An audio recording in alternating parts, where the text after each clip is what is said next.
Julian Lisbon e kam pasur në emision drejt për drejt në kohën e Covidit, atëherë ishte student, tani është pronari i një xhelaterie, i një restoranti dhe një brunch spot. Sa vjet ke në Lisbon? U bën 7 vite. 7 vite, nga vjen? Unë jam nga Shkodra. Po si erdhe? Isha student në Itali, nga Italia bëra një vit Erasmus këtu. Edhe vendose mos me ikma. Në fakt është gjuna tikësh nga klima që ka Lisbona, sidomos kur vjen nga Torino. Do më tregosh pak pjesa parë. Po. Spoti parë është Akulloria. Sa shqiptar ka këtu?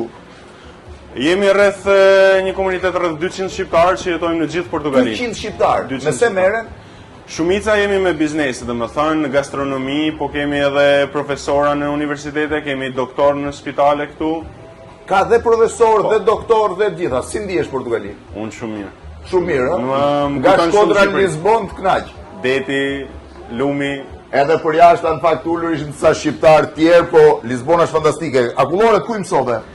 Akulloret nga përvoja me restorante, dhe më thënë, mendohem të eksperimentojmë pak. Ku shecën më mirë, Akulloria, restoranti apo branchi? Për momentin branchi. Branchi? Branchi po lullëzon, dhe më thënë, sepse ka hyrë shumë në trend kjo. Por Shqipëri vjen shpesh? Shumë shpesh. Vjen Mbi 5-6 herë në vit, dhe më thënë. Kështu që nuk është çudi që do hap në gjë dhe në Shqipëri, po Shpresoj. vazhdoj kështu. Giulio, faleminderit të Faleminderit smarë. shumë. Në Lisbon, kur themun që ka shqiptar çdo cep globit, se besoni. Faleminderit.